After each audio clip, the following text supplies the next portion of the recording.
a song of praise to the Lamb. And all who come before us, and all who will believe, will sing the song of praise to the Lamb. Your name is the highest, your name is the greatest, your name stands above them all. All thrones and dominions, all powers and positions, your name stands above them all. And the angels cry, holy, all creations cry, holy, you are lifted high. Sa amin, thank you for the openness of this days, Lord. Salamat po na marami. We ask, Lord, to bless Brother Peter. Gamitin po siyang instrument ng blessings para sa aming lahat, Lord. So, palayan po ang aming fellowship na ito, Lord, and we trust you all of this in the mighty name of our Lord, God Jesus Christ. Amen.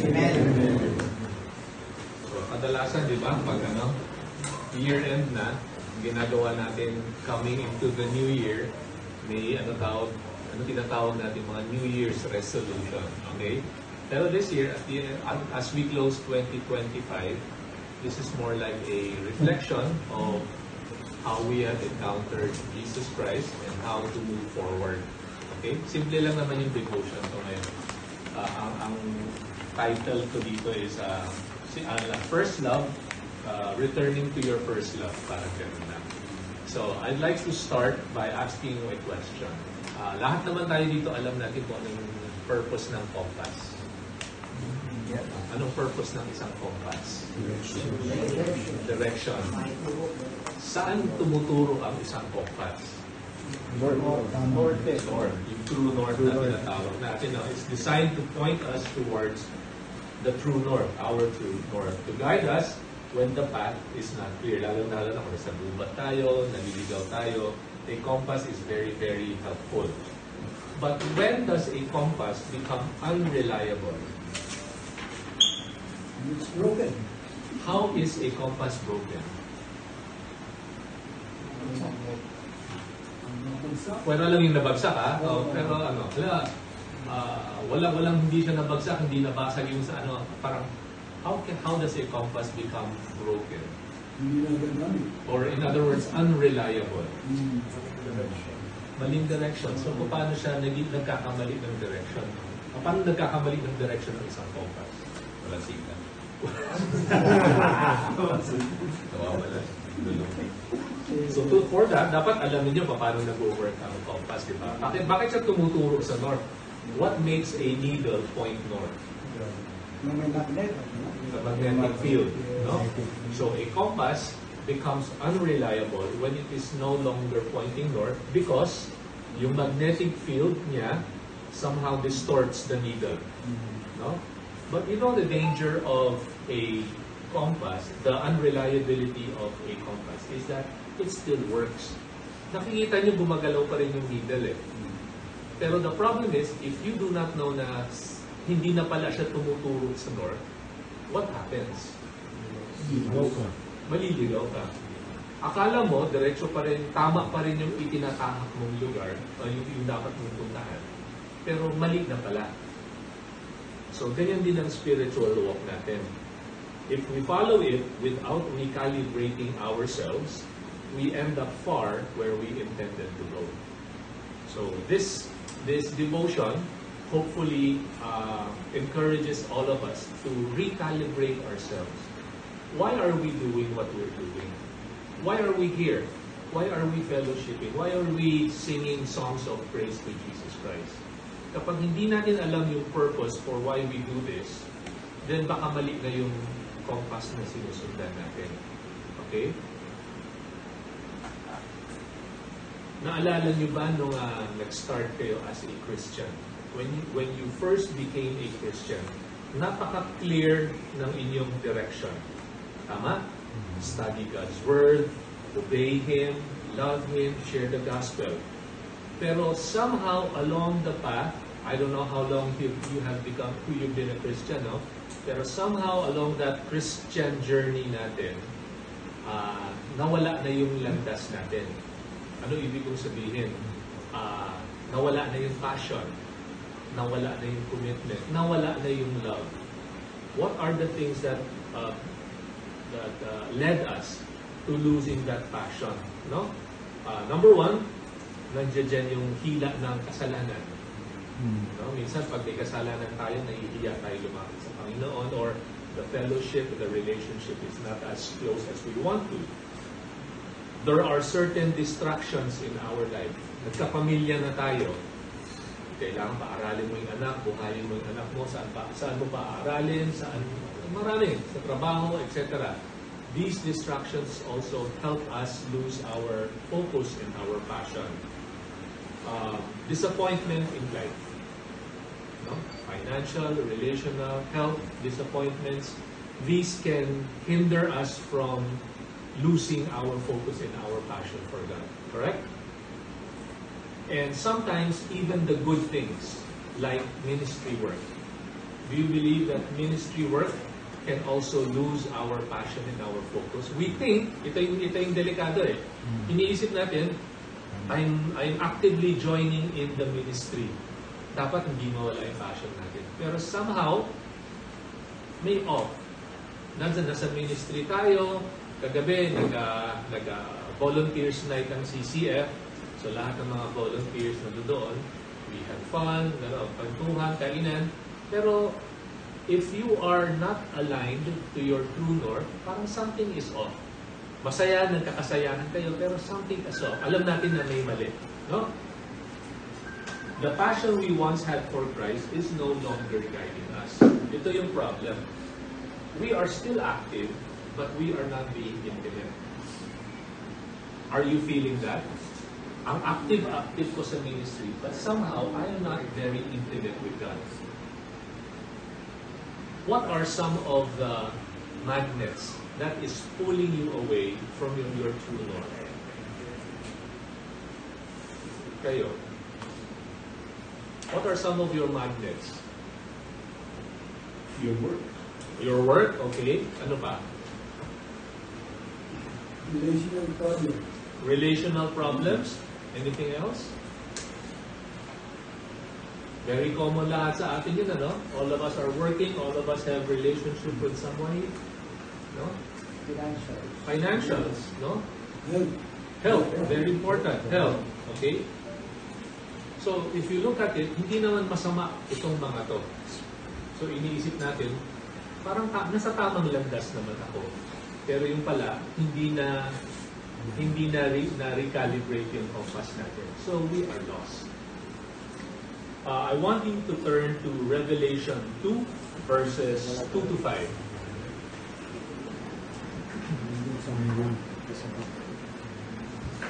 Revelations 2, verses 2 to 5. Robert, if you're there, can you read? Kunin mo na lahat. 2 to 5. Yes. Tagalog, that. Yes.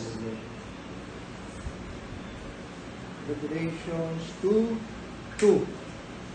Nalalaman ko ang iyong mga gawa at ang iyong pagpapagal at pagtitiis, at hindi mo matiis ang masasamang tao, at sinubok mo ang mga nagpapanggap na apostol, at sila'y hindi gayon, at nasumpungan mo silang pawang bulaan.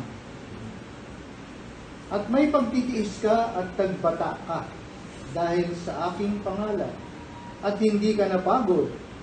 Ngunit mayroon akong laban sa iyo, na iyong iniwan ang iyong unang pag-ibig.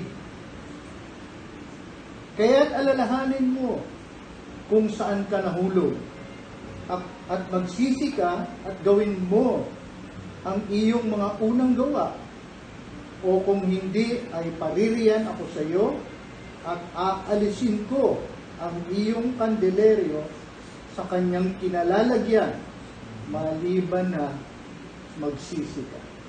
Okay? Naintindihan nyo? So sa English version, no, nakasulat dito, I know your deeds, your hard work, and your perseverance. So would you say these are good things? Yes. Lahat itong nabilanggit, these are good things. These are probably things that we should be aiming for. Yes. No? Pero nakita nyo, sabi niya dito, yet I hold this against you. Now, why would Jesus Christ hold something against us when we are doing something good? Ano daw yung dahilan? Sabi niya, you have forsaken the love that you had at first. You are doing good things, but you are no longer doing it out of love. The focus. No? We can fall into that trap, lalo na kung we are too much into our work, into our health, into our finances. No? So sabi ni Jesus Christ, I hold this against you. You have forsaken the love that you had at first. Ang salita dito na nakakuha ng attention ko is the word forsaken. Do you know what the word forsaken means? Forsaken is not losing something by accident. Intentionally abandoning something. You abandoned something, you left something behind, and you have neglected something. Sinadya natin itinabi yun dahil iniisip natin, hindi na yan importante. Mas importante itong ginagawa natin. Minsan, we have that same feeling even with ministry work. No? Nakikita niyo yung the danger there.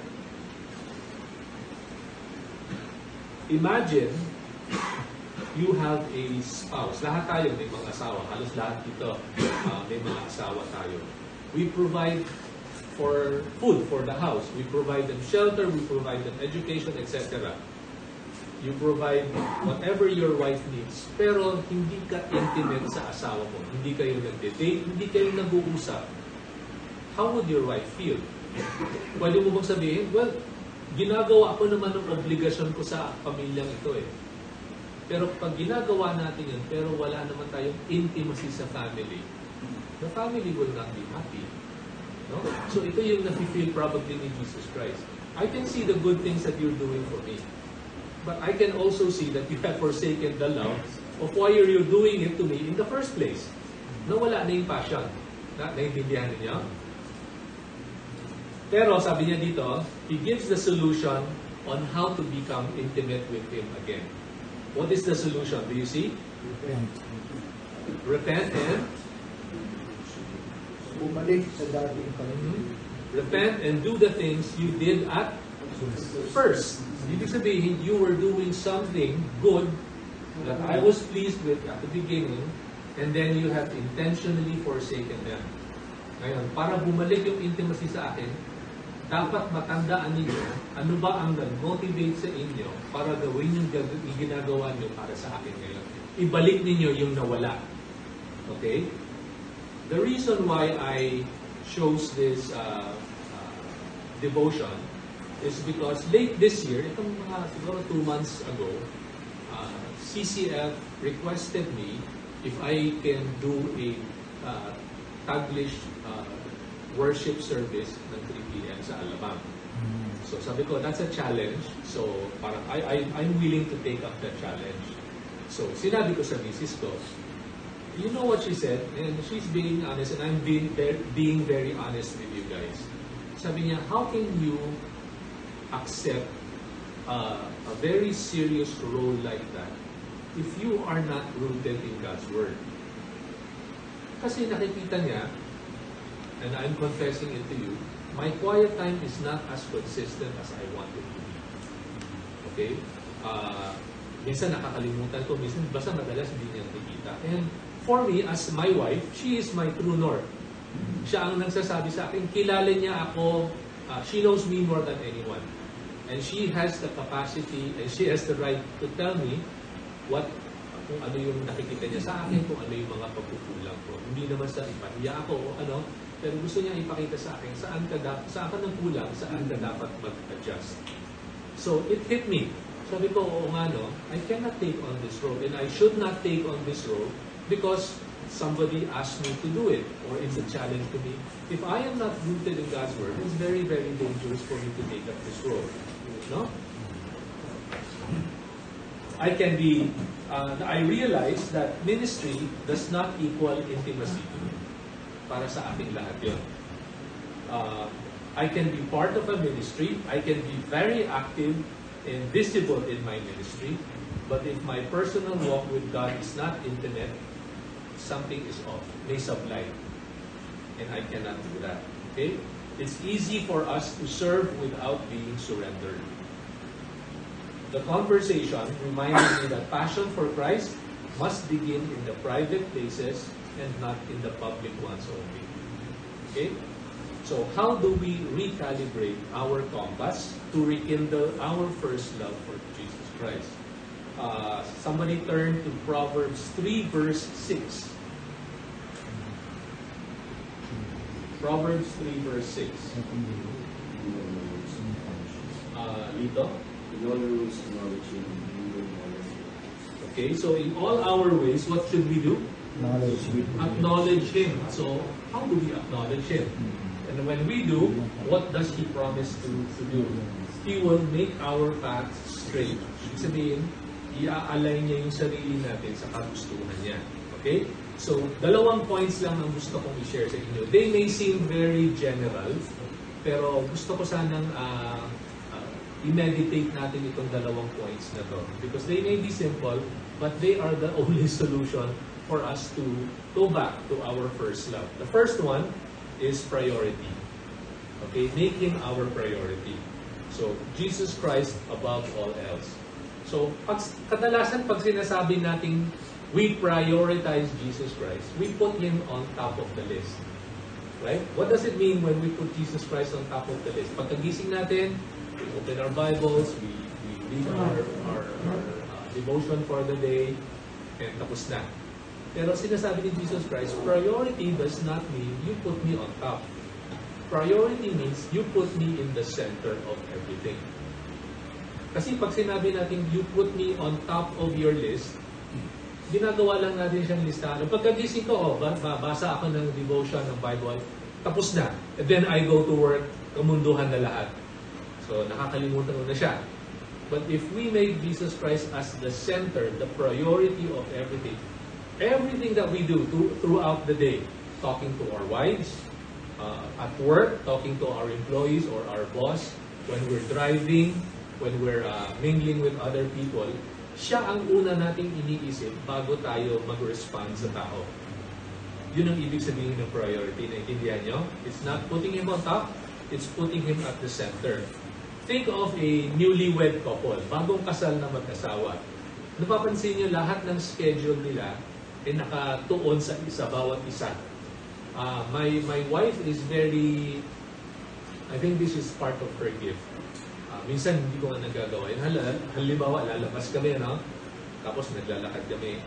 May nakita siyang baso. Sabi, uy, favorite ni ano yan, ng mama mo yan.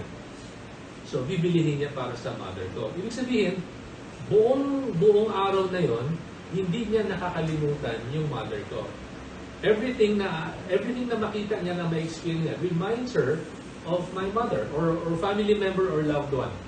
So makita niya, bibili siya nito. Tayong mga lalaki, lalo na ako, di ba, bihira kong gawin yan eh. Basta pag anong iutos mo sa akin, yun lang ang bibiliin ko, ito na. Pero siya, habang naglalakad siya, makikita niya, this reminds me of your mother. This reminds me of my daughter. So ganun dapat when we make Jesus Christ as the center of our whole activity. Are you following me? So, saan ba? So, ganun daw ang pagmamahal natin sa Panginoon. It reshapes our priorities. In spiritual terms, how do we act this out during our work? Kapag nasa trabaho tayo, making Christ as the center doesn't mean it's adding prayer on top of the meeting, tapos na. Lahat ng pag-uusapan niya sa meeting must be, we should be conscious about Jesus Christ. Okay? Ano pa ba? When you talk to your family members, dapat lahat ng pananalita natin should be loving, should be more very Christ-like. Instead of squeezing in ministry after our personal priorities, every interaction is seen as a chance to reflect Jesus Christ. So, ibig sabihin, lahat ng decisions na ginagawa natin sa buong araw na yun must be filtered through prayer and Scripture. Kailangan dumaan lahat yon sa Panginoon bago tayo gumawa ng decision. Okay? So, ang reflection natin dito is, am I treating Jesus Christ as just the first item on my schedule? Or am I allowing Him to be the center who shapes every part of my day? So I'll give you a couple of seconds to think about it. How do you prioritize Jesus Christ in your life? Is He just one of your checklists? Or does your activities and decisions filter through His Word and His teachings? Dapat yung pangalawa ang ginagawa natin. Okay? Number 2, aside from making Him our priority, is pursuit. Pursuit means actively seeking His presence. Nung nanliligaw pa tayo sa mga misis natin, have you ever longed for her so deeply that you cannot rest until you were near her? Yung hindi ka mapakali hanggat hindi mo siya makita ulit. Ano yung nafe-feel mo pag hiwalay kayo? Nananabik kayo, sana bukas na, dumating na yung bukas para mag-meet na kami. No? Ganon din ba ang pananabik ninyo sa Panginoon? Tulad ng pananabik ninyo sa mga misis nyo? Kapag hindi, then why not? Okay? Pursuit in definition is simply love in motion. May pagmamahal ka sa tao, you have to act it out. It's longing to be close, to hear their voice, and to hear His heart. Pursuing Christ is not about, itong importante, pursuing Christ is not about trying harder or performing better. It's not about additional works. It's all about turning our heart toward what it truly longs for. Recalibrate lang. Hindi niya hinihingi na, magdasal ka ng mas maraming beses. Tandaan mo lang, mag-focus ka lang kung sino ako. Ako lang ang habulin mo. Yun lang ang gusto ko sa iyo. Okay? Psalm 27 verse 4.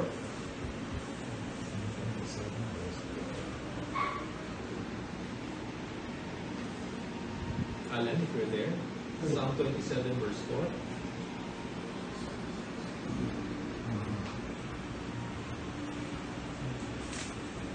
One thing I ask from the Lord, this only do I seek, that I may dwell in the house of the Lord all the days of my life, to gaze on the beauty of the Lord, and to seek Him in His temple. Okay, if you're able to do it in your phone, I want you to underline the word one thing. Yung one thing na yan. And then, ano yung one thing na gusto niya? That I may seek, that I may dwell in the house of the Lord all the days of my life. So ano daw ang gusto ni David? Ano ang pursuit ni David? What does he want to do? Ano yan? Magtira sa temple. Magtira sa temple. Yun lang, sabi niya, isa lang ang gusto ko. To be able to dwell in the house of the Lord, to seek His face, and to be in His temple. So what is that one thing that is in you, in all of us, that would bring back that intimacy that you lost? Isipin ninyo, ano ba yung passion na meron ako kay Christ dati na I have intentionally neglected? Yung bagay na yun. And that will rekindle yung intimacy natin with Jesus Christ. You guys know Jacob and his love story with Rachel. No? Nung nakita niya si Rachel, napusuan niya si Rachel, sabi niya, ito ang aking one thing. I will pursue Rachel no matter what. So, ano ang sabi ni Laban? You have to work for me for what? 7 years. So after 7 years, sabi niya, ang dali lang ng 7 years. Sandali lang yan, mapapasa akin na si Rachel. After 7 years, naloko siya. So anong sabi ni Laban? Kung mo talagang gusto mo ni si Rachel, another 7 years, so 14 years. Hindi nagreklamo si Jacob because Rachel is his one thing. And there is no amount of distraction or good or extra work that would make him lose heart from his first love. Talagang hinabol niya si Rachel. No? True pursuit of God is motivated by desire, not obligation. Okay? I do not want us to have that feeling na pag-gising natin sa umaga, sabi kasi ni Pastor Joby, kailangan mo mag-devotion first thing in the morning daw. That's an obligation. Ayaw niya ng Panginoon ng ganyan. No, ang gusto niya is, if you truly love me, ano ba naman yung hanapin mo ako first thing in the morning? Ano ba naman yung mag-spend ka sa akin ng 20 minutes, 30 minutes in conversation with me? If you truly love me, that's the evidence of love, di ba? No? So sabi niya, true pursuit is motivated by desire and not obligation. It is active, not passive. So makikita niyo, si Jacob mismo ang nag-pursue. Hindi niya sinabi na, dito lang ako, Rachel, after 7 years, kung okay pa tayo na, wala akong gagawin. Hinabol niya talaga si Rachel. Okay? Jacob took steps, he spoke, and he worked toward that relationship. I was watching a Instagram reel. May sinusubscribe akong isang nature sa Instagram ko. And nung napanood ko doon, there was this lioness na may nakita siyang isang family ng baboy. No? May na-target na siyang isang baboy doon. So yung start ng video, hinabol niya yung baboy na yun. So kumaripas lahat ng mga baboy.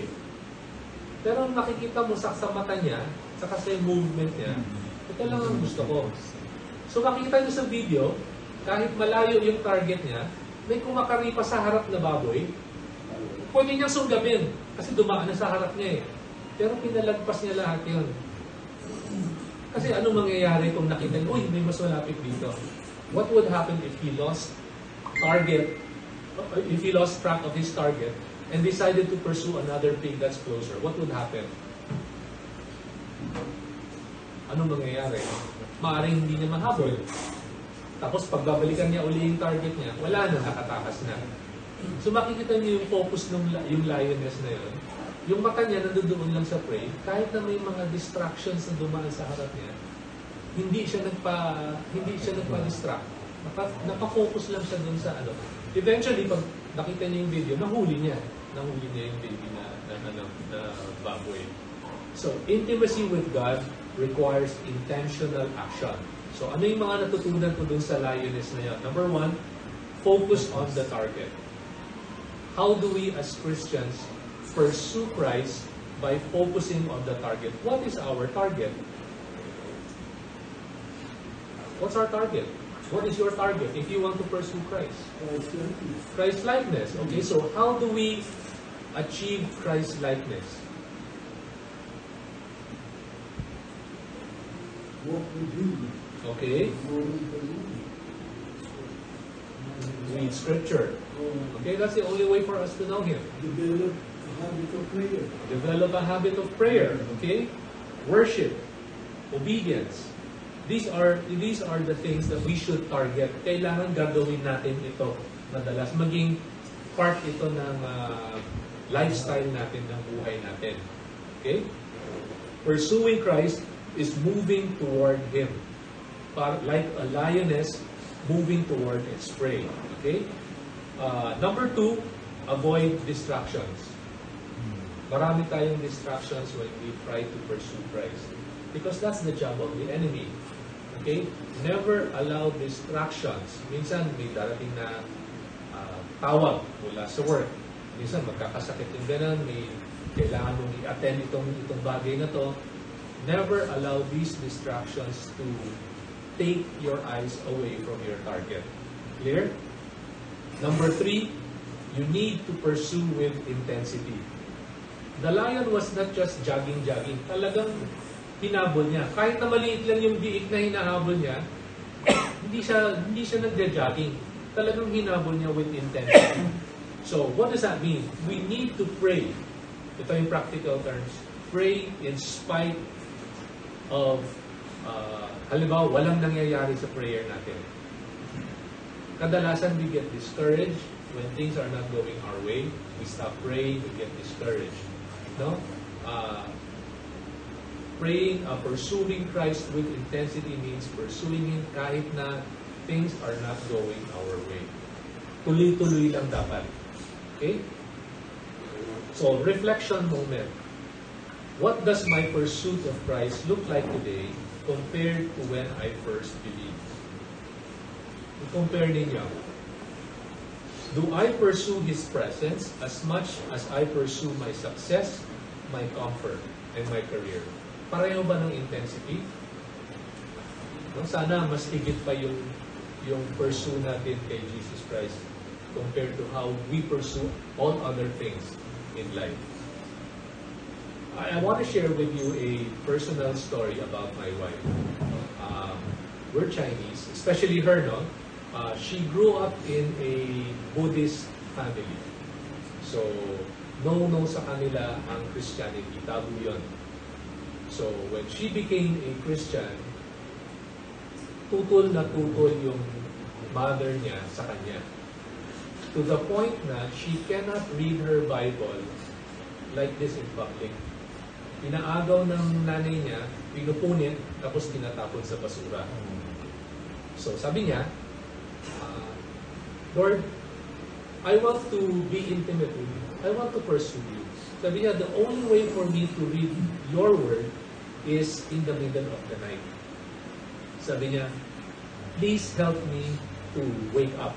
Hindi ako pwedeng mag-alarm kasi katabi ko sa kwarto yung mga kapatid ko, magigising sila. Hindi ko rin kayang consistently to get up on my own. Sabi niya, Lord, tulungan mo ako. Gisingin mo ako kahit na anong oras. So, minsan nagigising siya 2 o'clock, minsan 3 o'clock, minsan 4 o'clock. Pagkagising niya, parang naalimpungan siya, kuha daw siya ng bimbo, papasain niya yung mukha niya. And then she will go to the bathroom kasi hindi siya pwede sa room. Pag may ilaw, magigising yung kapatid. Punta siya ng bathroom, she will get a flashlight. She cannot even open the ilaw sa bathroom dahil makikita ng nanay niya bakit bukas ang ilaw sa banyo. Papasukin siya. So, patay ang ilaw, flashlight, doon siya nagbabasa sa CR. For 7 years. Okay? Tapos sabi niya, now, I can read my Bible in front of my desk, open lights. No one is going to rebuke me. Walang magagalit sa akin, walang pupunit ng Bible ko. Kasi kahiya-hiya naman ako kung may pagkakataon na akong magbasa ng Bible.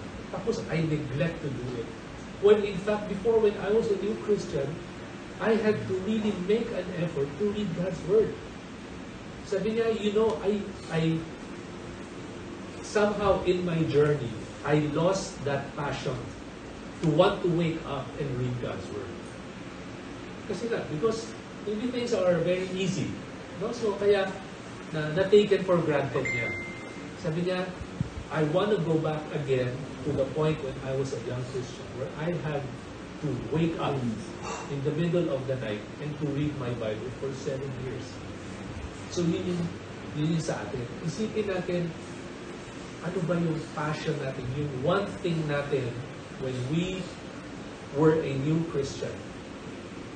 What motivated us to open God's Word, to read it, to share it, and somehow along that Christian journey of ours, we neglected, we have abandoned that love for Christ. How can we bring that back again? Okay? It's prioritizing Christ, making Him the center of everything that we do. Secondly, pursue Him like a lion pursues its prey. Avoid distractions. Okay? Pursue with intensity. And remember yung one thing natin. So, before the year ends, I want to challenge you What is it that you love about Christ that you have abandoned and neglected over the years? Okay? What are you going to do in 2026 to increase your intimacy with God? And I'd like to ask anyone here if they have a testimony to give, to encourage the whole group. Minsan lang tayo maging kompleto ng ganito. So, if you have a testimony of how God has been good to you this year, you know, as I was reading this, I also realized, you know, I'm teaching you, I'm encouraging you to pursue Christ.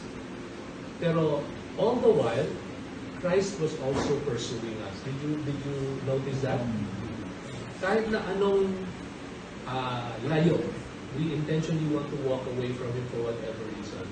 He never said, bahala kayo sa buhay niyo. He pursued us with intensity as well. He pursued us with love, and He made us our priority. He made us His priority as well. So who are we not to reciprocate that?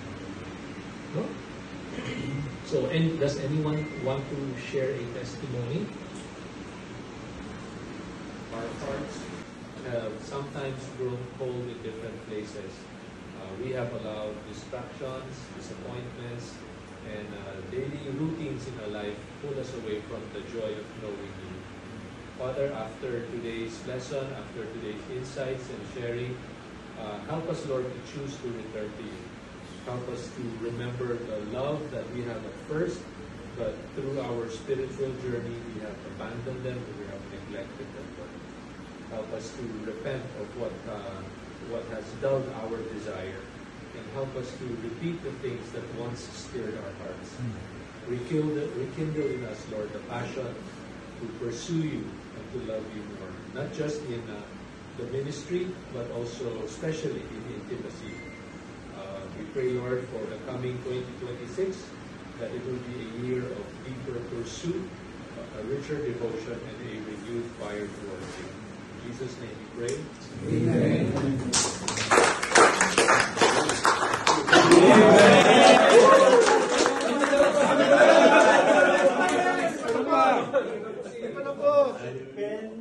That's what you do, so you will gain the same salvation. I did what I had to do, and saw it through for my redemption. Wow. I live each day with Christ, His word and all of His might and more, much more than this. I do it God's way. But there are times I'm sure you knew, when I'm alone and feeling blue, I call on Him to cast my doubt, and then I'm up and all is bright. He heard my call and gave it all, for I do God's way.